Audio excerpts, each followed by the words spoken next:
Assalamualaikum warahmatullahi wabarakatuh. Perkenalkan, saya Salsabila dengan NIM 22031037 dari Prodi Pendidikan Biologi. Baiklah, pada kesempatan kali ini saya akan mempresentasikan mengenai strategi-strategi kewirausahaan. Nah, sebelum memasuki topik terkait strategi-strategi kewirausahaan, kita harus tahu dulu kewirausahaan untuk memulai sesuatu itu dimulai dari mana. Nah, pada kesempatan kali ini yang harus dimulai yaitu yang pertama perencanaan, yaitu suatu hal yang tertulis berisikan misi, usaha, usulan operasional, termasuk rincian strategi dan peluang-peluang yang mungkin diraih market-market yang mungkin bisa dijadikan suatu daerah kekuasaan, yang merupakan bagian-bagian yang harus masuk dalam olahan rencana usaha. Ketika ingin membuat suatu usaha atau wilayah terkait yang bidang usaha tertentu yang ingin kita lakukan atau kita laksanakan, fungsi dari perencanaan itu yang dijadikan sebagai pedoman mencapai keberhasilan manajemen atau keberhasilan kita sebagai pengambil kebijakan untuk usaha sendiri, yang biasanya berupa ringkasan eksekutif berupa maksud usaha, usulan finansial, dan lain sebagainya. Jadi di dalamnya yang pertama ada maksud usaha yang dibangun rencana itu. Yang kedua, usulan-usulan finansial yang akan kita gunakan dalam proses pelaksanaan usaha yang kita buat. Yang kemudian permintaan dana kepada sumber-sumber pendanaan, kecuali kita bisa menjadi sumber dana sendiri. Dan yang terakhir yang harus ada dalam perencanaan itu adalah untuk mendapatkan atau strategi menggunakan dana dan cara pembayaran kembali dari pinjaman kalau memang modal usaha yang kita gunakan adalah berasal dari pinjaman. Apakah itu dari bank, dari teman, dari lembaga-lembaga ataupun dari keluarga dan sebagainya. Kita harus memikirkannya bagaimana cara penggunaannya dan bagaimana sistem pola pembayaran kembalian dari pinjaman-pinjaman tersebut. Nah, jadi kita harus memikirkan bagaimana kita dalam mencari modal tersebut, dan kita harus juga memikirkan bagaimana cara pengembaliannya jika kita meminjam.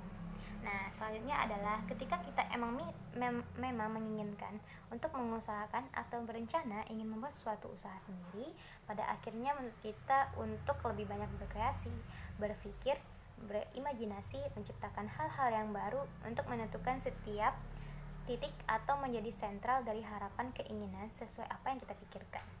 Nah, jadi harus lebih banyak berbicara, berdiskusi dengan para wirausahawan yang sukses, atau membaca biografi-biografi mereka yang hebat, atau menelusuri kemungkinan-kemungkinan proses mendapatkan pinjaman dana dari sumber-sumber yang bisa dipertanggungjawabkan. Jadi, kita memang lebih banyak berkreasi, kreativitas menjadi lebih muncul, lebih banyak berkomunikasi, lebih banyak bertanya, lebih banyak mencari, mendengar, dan menyimpulkan sesuatu untuk kemudian didesain dalam bentuk rencana atau pengelolaan usaha. Jadi rencana pengelolaan usaha yang mudah yang sudah ada desain itu sebenarnya bisa dijadikan sebagai alat untuk menunjukkan kebutuhan permodalan. Kebutuhan permodalan yang bersumber dari luar atau di dalam. Konsep cara membuat proposal berupa manajemen, usaha pemasaran, produksi atau fractional, dan terakhir keuangan perusahaan yang dijadikan sebagai dasar dalam penyusunan proposal. Karena bagaimanapun ketika usaha membutuhkan modal harus jelas sumbernya, dan sumber-sumber permodalan itu akan bisa dituangkan dalam bentuk proposal agar bisa didapatkan. Nah, selanjutnya itu pengelolaan keuangan. Pengelolaan keuangan pada prinsipnya adalah bagaimana kita mengusahakan sumber-sumber dana yang memungkinkan, bagaimana pada akhirnya kita bisa memanfaatkan dan menggunakan dana-dana yang didapatkan, dan bagaimana pula kita bisa mengembalikan proses dari sumber dana yang diperoleh. Jadi, mulai dari awal sampai akhir, sampai nilai bisnis dan keuntungannya terlihat, itulah namanya pengelolaan keuangan. Nah, jadi dari awal kita harus memikirkan dulu nih bagaimana modal itu kita dapatkan, kemudian bagaimana caranya kita menggunakan, lalu bagaimana caranya kita untuk mengembalikannya. Nah, selanjutnya adalah ada 3 aspek yang harus diyakini dan dipahami dalam konsep manajemen keuangan dalam pengelolaan keuangan. Yang pertama, sumber dana atau keuangan lembaga atau keuangan yang dijadikan sebagai modal utama dalam operasional usaha yang akan kita buat. Nah, yang pertama itu disebut sebagai dana internal, yaitu dana dari lembaga atau dari perusahaan atau dari pemilik. Nah, yang kedua adalah dana cadangan atau dana laba, yaitu untuk kondisi-kondisi tertentu. Nah, adapun dana eksternal yaitu dana dari pemilik, kemudian dana dari pinjaman debitur atau dana bantuan program pemerintah pusat dan daerah yang bisa dimanfaatkan, dan yang terakhir yaitu dana ventrum atau dari perusahaan-perusahaan yang ingin menginvestasikan dananya ke perusahaan-perusahaan kecil yang baginya itu adalah sebuah keuntungan. Nah, adapun aspek kedua adalah terkait dengan perencanaan dan penggunaan dana. Nah, pertama adalah biaya awal. Biaya permulaan yang harus ada dalam konsep ini adalah suatu rancangan keuangan mulai dari pembukuan raca harian, rancangan raca pendapatan atau rugi atau laba, dan juga rancangan aliran kas. Nah, kedua, analisa peluang pokok untuk melihat kemungkinan-kemungkinan yang terjadi akibat proses yang dilakukan dalam masa periode tertentu, sehingga kita bisa membaca atau mengkalkulasikan kemungkinan-kemungkinan laba atau rugi tersebut yang harus dilakukan mulai dari biaya awal yang tidak terduga. Sudah harus didesain biaya administrasi, apakah gaji karyawan, termasuk pengalaman kantor, biaya asumsi, biaya bangunan, dan lain sebagainya. Semuanya harus dikalkulasikan sedetail mungkin. Nah, yang ketiga adalah pengawasan dan pengendalian dari dana perlu dilakukan sejak awal, karena kegiatan usaha itu dimulai dengan modal dan bagaimana barang atau jasa itu dihasilkan lalu didistribusikan atau dipasarkan sesuai marketnya.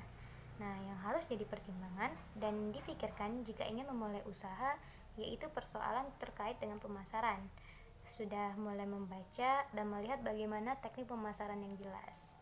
Nah, pemasaran itu sendiri adalah persoalan bagaimana suatu barang atau jasa yang dihasilkan dari bisnis yang kita jalankan kemudian bisa didistribusikan sesuai dengan marketnya, yang nantinya mendatangkan keuntungan di lain hari. Nah, pemasaran itu merupakan kegiatan yang meneliti banyak hal, mulai dari kebutuhan atau keinginan konsumen. Yang kedua yaitu kejelasan produk sesuai dengan kebutuhan konsumennya. Terus yang ketiga adalah harganya sesuai dengan area market dari konsumen. Yang keempat, kemudian proses pemasarannya, dan yang terakhir adalah proses promosi. Nah, semua itu kita jalankan yaitu berorientasi pada konsumen, bukan keinginan kita. Nah, itulah aspek-aspek yang harus kita yang harus kita laksanakan. Yang selanjutnya yaitu yang harus dipertimbangkan adalah strategi pemasaran. Yang pertama, perencanaan pemasaran. Yang kedua, membarukan pola marketing. Dan yang terakhir adalah kiat pemasaran. Nah, itulah beberapa yang saya sebutkan tadi. Nah, pada bagian terakhir ini kita akan membahas tentang persoalan manajemen strategi kewirausahaan. Nah, di mana persoalan manajemen strategi kewirausahaan ini ada beberapa hal yang harus dipertimbangkan. Yang pertama, manajemen kewirausahaan, dan yang kedua, strategi kewirausahaan. Nah, itulah beberapa hal yang bisa saya sampaikan pada saat kali ini. Semoga bisa dapat dipahami dan bisa kita lakukan di kemudian hari jika kita ingin menjadi seorang wirausahaan. Nah, sekian dulu dari presentasi saya kali ini. Jika ada salah dan katanya saya mohon maaf. Saya akhiri. Wassalamualaikum warahmatullahi wabarakatuh.